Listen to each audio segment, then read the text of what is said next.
You may assume that being rejected is a bad thing and something that you should avoid, but it's actually the complete opposite. Having more rejection in your life will lead you to have better romantic relationships and friendships, and you'll be able to find those in a much shorter amount of time.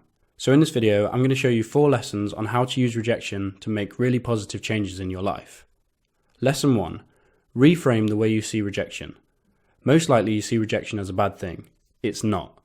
Mark Manson says, "Rejection exists for a reason. It's a means to keep people apart who are not good for each other." You're going to be rejected. It's going to happen, and that's great. It means you're putting yourself out there and getting closer to a great group of friends and a great relationship. Here's a question for you. If an idiot calls you an idiot, is it a good thing? It's an odd question. The answer is a huge yes. If someone you think is an idiot calls you an idiot, disagrees with you, or rejects you in some way, it's fantastic because it shows that you are not fitting in with someone you don't actually like. You are repelling the people you want to repel, which means you are likely attracting the people you want to attract. Hopefully you're with me, but if not, here's a little example from my life.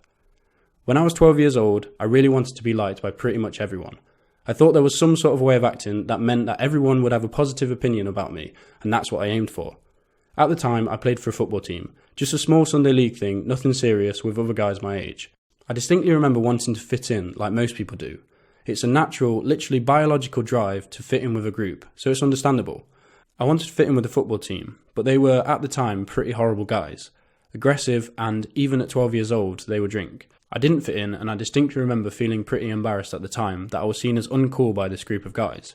Fast forward more than 10 years, and apparently some of those guys have been to prison and clearly don't have the life that I want. So it's crazy to think that I cared so much about their opinions. I should have been fine with being myself and not trying to fit in with them.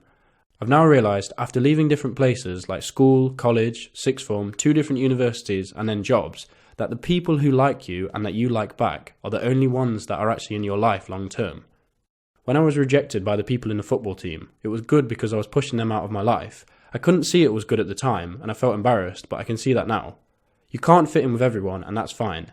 Accept it and go out and find the people you connect with. Stick to your values. People who share those values will be naturally drawn to you, and people who don't will be repelled. Allow that to happen because it's a good thing. Lesson 2. Polarize people to save time. Stop wasting time not saying what you think. Rejection is part of life and a good thing. You want to polarize people and do it quickly. Whether it's in friendships or romantic relationships, this is simply just a really efficient way of getting where you want to be. It may sound odd being efficient when it comes to love and friendship, but this really works, so stick with me. So what does polarizing mean?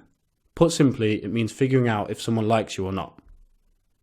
It's always best to be your 100% authentic self. Why would you want to make friends or get into a relationship by pretending to be someone you are not, only to reveal your authentic self and things fall apart later down the line? Be yourself at the start. I'm a pretty odd person and I enjoy messing around. It's important to me that all the relationships in my life have this in common on some level. So I show this right from the start. I talk about unusual things, make stupid jokes, and also talk about how much I love self-improvement and reading books. I don't water down who I am and play it safe to try and fit in with more people. I'm not interested in fitting in with everyone. I'm interested in fitting in and forming relationships with people who have similar values to me, because they always are the best relationships. When I meet new people and act 100% authentically, I can quickly see whether or not someone else enjoys the same things as me, and if there's a connection. When I act this way very quickly, one of 2 things happens. 1, the person thinks I'm odd and they don't connect with me, and it's clear we wouldn't be quite right for each other, whether it would be a friendship or relationship. The other thing that happens is the opposite.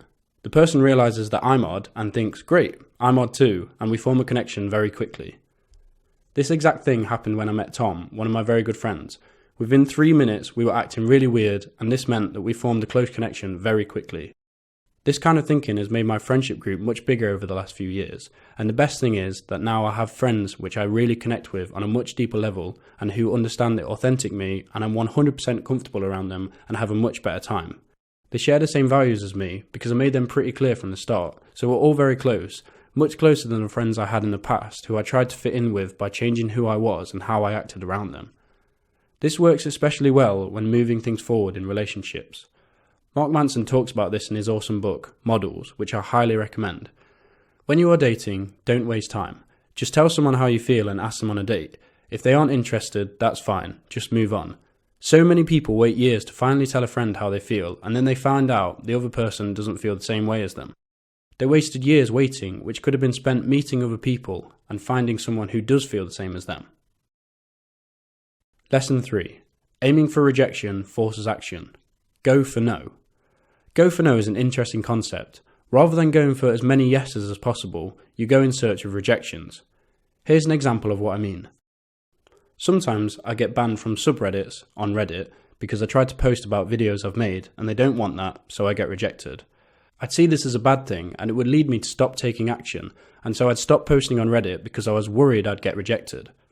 Posting on Reddit often gets me many subscribers, and it's likely how you found my channel. So here's where the go for no concept comes in. Instead of trying to not get banned, I decided that's exactly what I'd aim for. I wasn't taking any action because I was bothered about getting rejected. So I challenged myself to post on all different subreddits until I eventually got banned from at least one. So what happened? I ended up getting the most subscribers I'd ever got in one day. 1,141 new subscribers in 24 hours, which was obviously brilliant. I got that many subscribers because I reframed the way I saw rejection and saw it as a good thing and aimed for no. This way of thinking gets you over the issue of not taking action. Freeing myself up and just posting on Reddit meant that I learnt more about the best ways to post on Reddit. So how can you use this? You can do the same with your dating life. See how many rejections you can get if you ask for someone's number or ask someone on a date. If you try to get 10 or 20 no's, I wonder how many yeses you would end up getting. This really helps you get desensitized to rejection. So if you're stuck not taking any action, try aiming for rejection. Lesson 4. Decide your values and act in line with them. Sometimes it can be confusing.